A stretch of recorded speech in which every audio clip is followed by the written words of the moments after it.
భారత స్టాక్ మార్కెట్లు ఇవాళ ఘోర పతనానికి లోనయ్యాయి.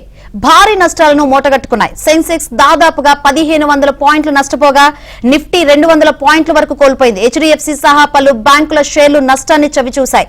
అంతర్జాతీయ మార్కెట్లలో ప్రతికూల సంకేతాలే ఇందుకు కారణమని తేల్చారు. దేశీయంగా అమ్మకాల ప్రభావంతో నష్టాలు తప్పలేదు.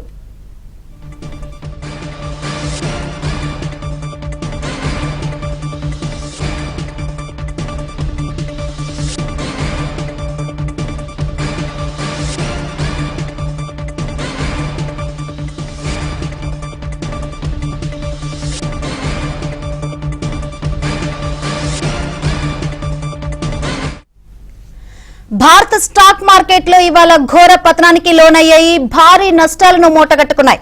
సెన్సెక్స్ దాదాపుగా 1500 పాయింట్లు నష్టపోగా నిఫ్టీ 200 పాయింట్ల వరకు కోల్పోయింది. హెచ్డిఎఫ్సి సహా పలు బ్యాంక్ షేర్లు నష్టాన్ని చూశాయి.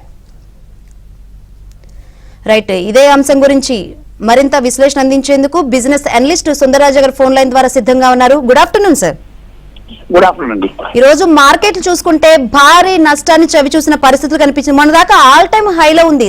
సడన్ గా ఈ చేంజెస్ ఏ విధంగా చూడొచ్చు అంటారు? మార్కెట్ చూస్తే కనుక ఈ మధ్య ఎగ్జాబిటెంట్ గా చాలా యుఫోరిక్ గా పెరగటం అనేది చూసాము. మార్కెట్ చూస్తే కనుక గత 12 వారాలుగా ఎక్కడ ఒక కరెక్షన్ లేకుండా కంటిన్యూస్ గా పెరగటము మనం కూడా ఇన్ఫాక్ట్ అనుకున్నాం కూడా. మార్కెట్ మరి కొంచెం వాల్యుయేషన్స్ ఎక్స్టెండ్ అవడం తోటి అలాగే మనకి టెక్నికల్ గా కూడా బాగా ఓవర్ హీట్ అవడం అని చూసాం.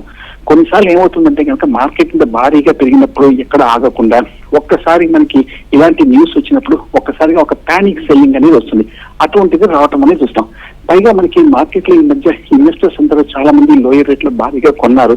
సో వాళ్ళు ఏంటంటే మార్కెట్ పడినప్పుడు ఉన్న లాభాలు కూడా పోతాయో అన్న ఉద్దేశంతో హైయర్ లెవెల్లో కొంచెం లాభాల స్వీకరణ అంటే ప్రాఫిట్ బుకింగ్ చేయడం తోటి మార్కెట్ లో ఒకసారి కరెక్షన్ రావడం.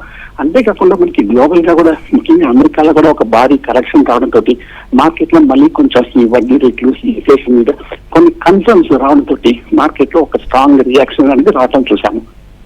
రైట్, థ్యాంక్ యూ సుందరరాజు గారు.